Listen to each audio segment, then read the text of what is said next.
अस्सलाम वालेकुम friends, welcome back to top smarties drama serial तेरे जाने के बाद। माँ को जैसे ही पता चला कि हीरा ने अपना सारा जेवर बेच दिया तो सीधा हीरा के पास पहुंच गई कि तुमने अपने बाप की मेहनत की कमाई ऐसे क्यों बेच दी। तो हीरा का कहना था कि उमैर ने अपना बिजनेस स्टार्ट करना था, उसके लिए कुछ पैसों की ज़रूरत थी, इसीलिए मैंने बेच दिया। ये सुनना था कि माँ का पारा तो बहुत ही ज़्यादा हाई हो गया। हीरा को तो खड़ी खड़ी सुना दी, साथ ही उमैर को भी नहीं बख्शा, उसको भी बहुत सुना दी।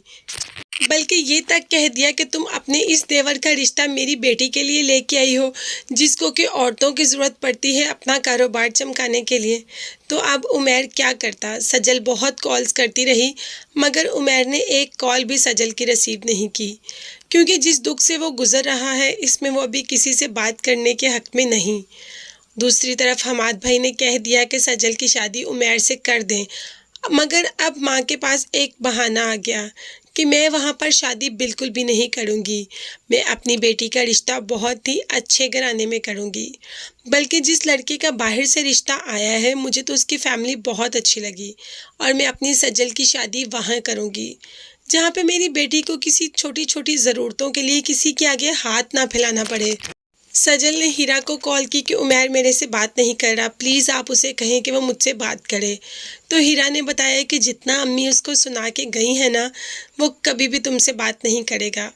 और जब हीरा ने बात की उमैर से तो उमैर का आगे से यही कहना था कि भाभी, अगर सजल मेरी किस्मत में होगी ना तो वो मुझे मिलकर ही रहेगी, और अगर वो मेरी किस्मत में नहीं है तो मैं कुछ भी कर लूँ वो मुझे नहीं मिलेगी।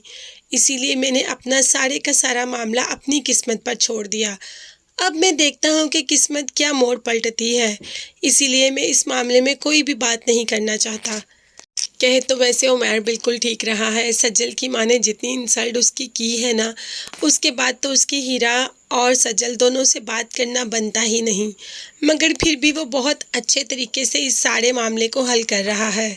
और फरहीन यहाँ पर एक बार फिर आ गई अपनी माँ के घर, और वापस जाने का नाम ही नहीं ले रही। पता नहीं क्यों फरहीन अपने घर में नहीं बस रही।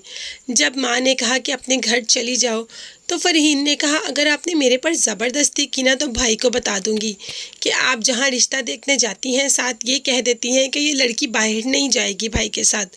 भाई को बता दिया ना तो आपको तो वो छोड़ेंगे नहीं, आपसे तो वो मुंह ही मोड़ लेंगे। माँ इस डर से कि बेटी बता ना दे, फरहीन को ये कहना ही छोड़ दिया कि अपने घर चली जाओ। बल्कि उसके सास के इतने फ़ोन आए और माँ ने रिसीव ही नहीं किया, क्योंकि बेटी उस घर जाने को तैयार ही नहीं, और बेटी जिसको पसंद करती है अभी वो मंजरे आम पर आया ही नहीं। हाँ, मगर यहाँ पर अशर ज़रूर मंजरे आम पर आ गया। एकदम बेल हुई जब अलीज़ा दरवाज़ा खोलने के लिए गई तो क्या देखती है कि सामने भाई खड़ा हुआ है। बहुत ही ज़्यादा चौंक गई कि भाई ने तो सरप्राइज़ ही दे दिया। भाई यहाँ पर सिर्फ़ और सिर्फ सज्जल से शादी करने के लिए आया है, इसीलिए तो शारजा से छुट्टी लेकर आया कि जाकर अपनी दुल्हन ब्याह कर लाए। मगर माँ दुल्हन को कभी भी भाई के साथ नहीं जाने देगी, बल्कि सज्जल को अपने साथ यहाँ रखेगी, और शायद आहिस्ता आहिस्ता अशर भी यहीं सेट हो जाए। सजल के घर वाले उमैर के रिश्ते को तो कोई जवाब नहीं देंगे, मगर हाँ अशर के रिश्ते को पसंद कर लेंगे और अपनी बेटी को अशर के साथ रुखसत भी कर देंगे। तो क्या बनेगा उमैर का? क्या उमैर एक अमीर आदमी बन पाएगा जैसा माँ चाहती है, या इतना कुछ कमा पाएगा कि इनकी बेटी को खुश रख पाएगा? अब क्या फ़ायदा, अब तो सजल की शादी आगे हो जाएगी। तो देखते हैं उमैर किस मुकाम पर जाकर खड़ा होता है। ये सब देखने और जानने के लिए मेरे चैनल को ज़रूर सब्सक्राइब कीजिएगा। अपना बहुत ज़्यादा ख्याल रखिएगा और मुझे भी अपनी कीमती दुआ में याद रखिएगा। नेक्स्ट वीडियोस तक के लिए अल्लाह हाफिज़, bye bye and take care.